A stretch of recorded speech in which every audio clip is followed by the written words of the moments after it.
What's going on, man? Welcome back to the basement. I'm Ron, and today we're going to talk through my must-add waiver wire targets for Week 9 of the fantasy football season. And I think this is actually one of the better weeks on the waiver wire for this year. We're going to cover all shapes and sizes, teams that are either scratching and clawing to make a playoff spot or teams that are trying to preserve their first-round buys for this stretch run. We're going to talk about 10 or so players, all under 50% owned across ESPN leagues. As always, if you enjoy, leave a like, subscribe if you're new. And our first player we are going to talk about is Tyrone Tracy. Now, the format for this video is we're going to start with our priority ads. These are guys that I would bid 10% or more of my budget on. We're going to go through these guys first, and then we're going to go to running backs, wide receivers, tight ends, quarterbacks.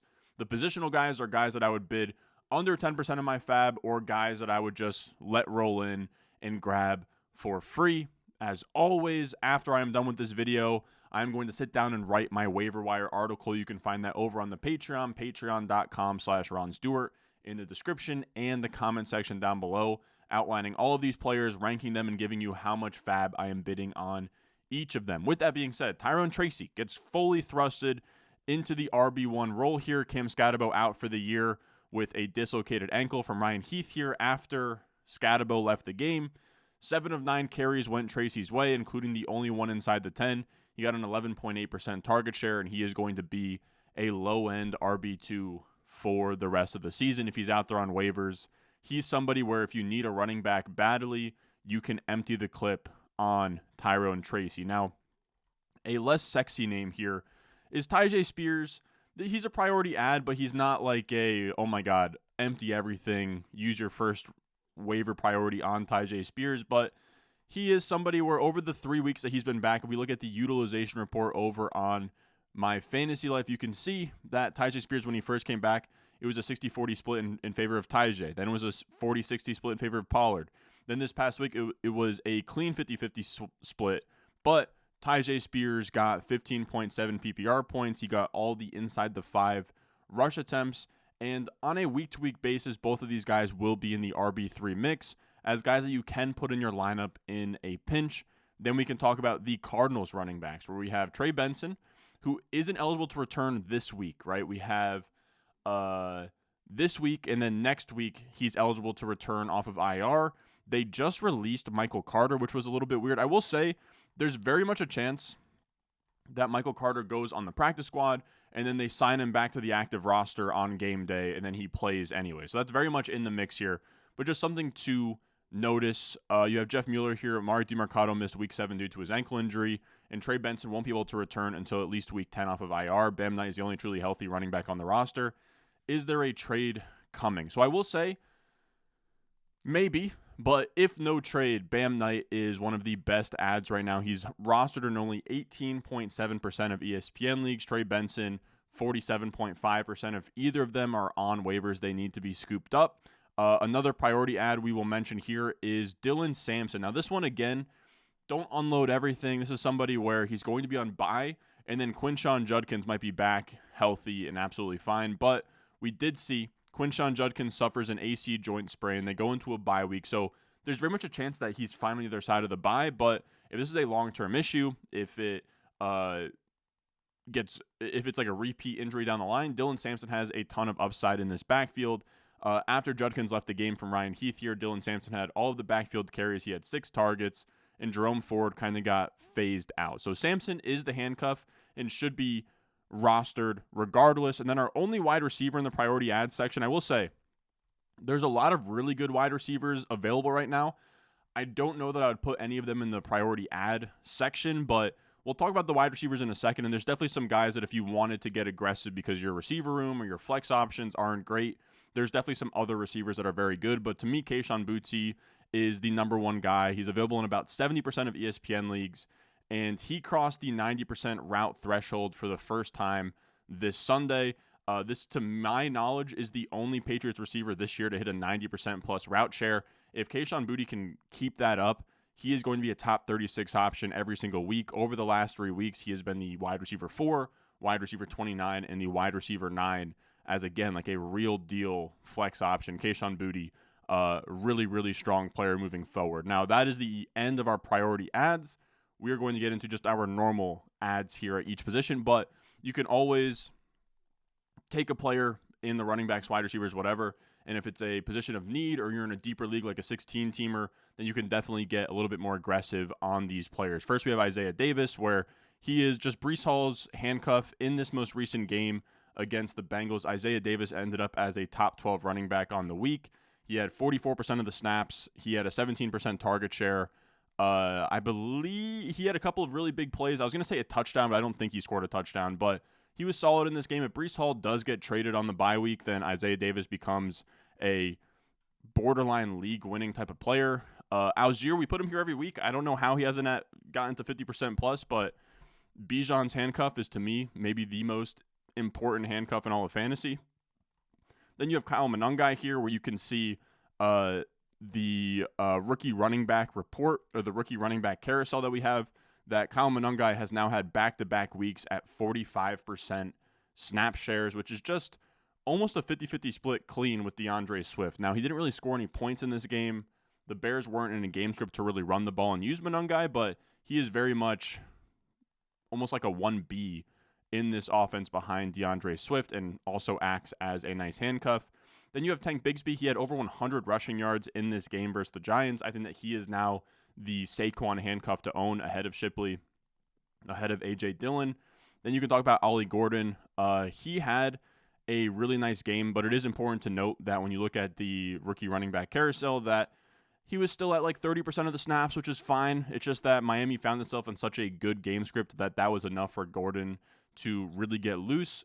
To me, he's really just Achan's handcuff, but I think that is enough of a reason to want to stash him. Devin Neal, similar idea, where Devin Neal actually hit 46% of the snaps, which looks really good, but most of those snaps came in the fourth quarter when the game was out of reach. He didn't register a single carry. He had 3 catches for 11 receiving yards. He's really just Kamara's handcuff, but like Isaiah Davis, we could see Kamara get dealt, and then all of a sudden Devin Neal is a guy that you need to have. And then we can talk about, finally, Emmanuel Wilson. He's just very simply Josh Jacobs' handcuff. So if you're out there in a deeper league, he's definitely somebody to roster, because if Jacobs went down, Wilson would be a top 24 option right away.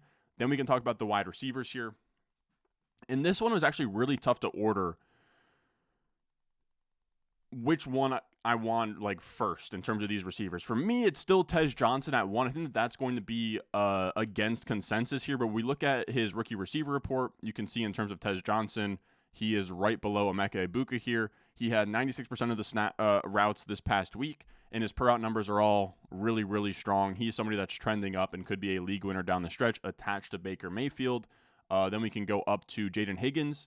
He got the nod as the next man up with Nico Collins and Christian Kirk out at 81% of the routes. He scores a touchdown in this game. He looked decent. His per route stats aren't great, but if he's going to be the one who gets playing time in this offense, he's somebody who absolutely needs to be rostered, especially if Nico Collins returns and Higgins still can maintain an 80% plus route share. Then we have Christian Watson. He was back in the mix this week. I am a little bit concerned, just like off the ACL. At what point is he a full-time player, and at what point is he a full-time player who's also efficient? I don't know. But in his first game back, 65% of the routes, 12.5 PPR points, and looked really solid. So Christian Watson definitely needs to be rostered. Then we have Jalen Noel, who, if he ran 80% of the routes like Jaden Higgins did, then I would have Jalen Noel as a priority ad up there with Kayshon Boutte. So if you want to be you can absolutely be aggressive on Jalen Noel if you have more of a spot where you want to stash him. Because the issue is, like, Jalen Noel, I'm not throwing in my lineup the same way you can with like a Kayshon Boutte, but Jalen Noel is a great stash right now. He only ran 45% of the routes, but his per route numbers, 20% plus targets per out run, 1.7 yards per out run, 8% first downs per out run, 74 PFF grade, are all really strong across the board. He had 6 targets, 5 catches, 63 yards in this game, despite only a 45% route share. So for him, I believe that he's a good player. He's efficient, and those are the guys you want to be targeting. We just need more routes. I don't know how in a game without Christian Kirk and without Nico Collins, he goes from 48% of the routes in week 7 actually down to 45%. Most of it is because we have 38% of the routes going to Braxton Berrios and 36% to Jared Wayne. I can't wrap my head around that, but it is what it is. Then we have Troy Franklin, who I'm not like the biggest believer in at this point. He kind of really just popped off in a game versus a Cowboys defense that is bad. And with Marvin Mims banged up, I think Marvin Mims is going to get healthy, and Franklin probably reverts back to his 70 to 75% route share role. Sean Payton is pretty all over the place with this stuff, but in this game, Troy Franklin looked good. He's a nice like boom bust flex, season high in PPR points this week, 87% of the routes, 30% target share. He's a good boom bust flex play where if that's all you need, he's a great ad, and he's better than like the guys above him are more stash plays.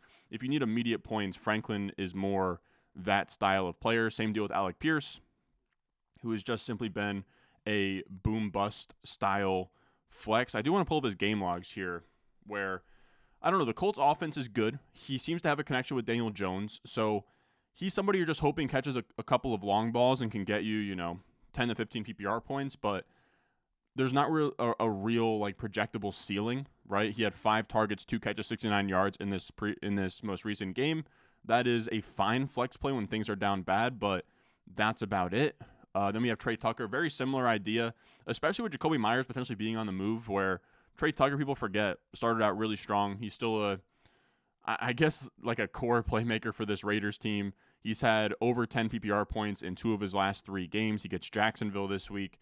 Trey Tucker, I think, is somebody who still needs to be rostered as a plug-and-play flex type. Then we have these Titans receivers who I don't mind, but I also just question what their real upside is attached to Cam Ward. But I do now prefer Tremere DK. It's crazy to say Tremere DK has worked his way up the depth chart, 66%, 67%, up to 91% of the routes.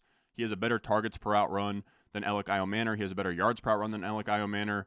He has a better PFF grade than Alec Iomanner. Iomanner only edges him out in first downs per out run. And with DK, he now has back-to-back games of 16 or more PPR points. He had 8 targets, 7 catches, and 93 yards in this most recent game. But Alec Iomanner is also pretty decent. He had a 20% target share in week 8.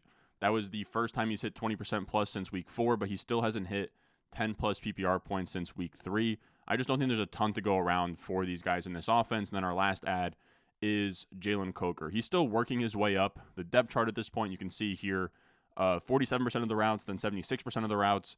He now still has to kind of like try and beat out Xavier Legette, and then this passing offense also has to be good enough to support both him and Tetairoa McMillan.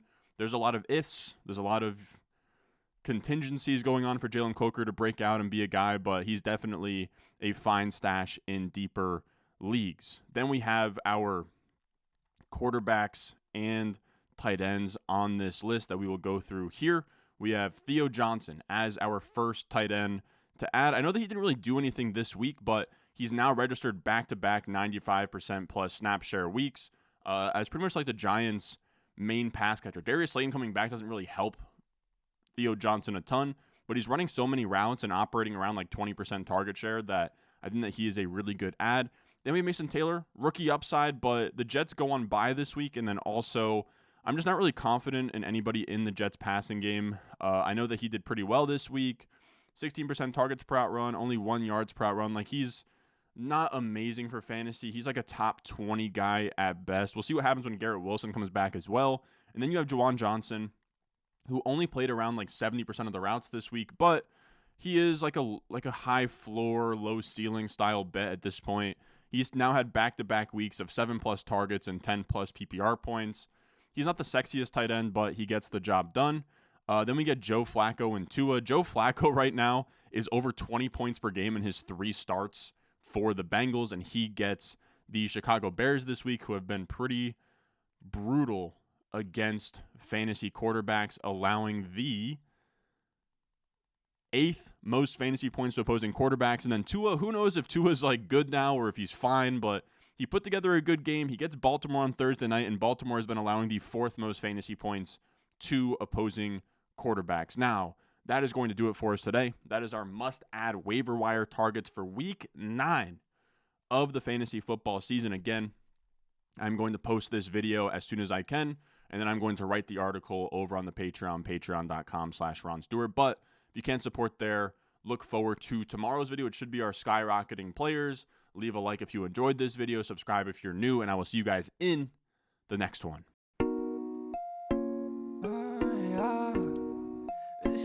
tryna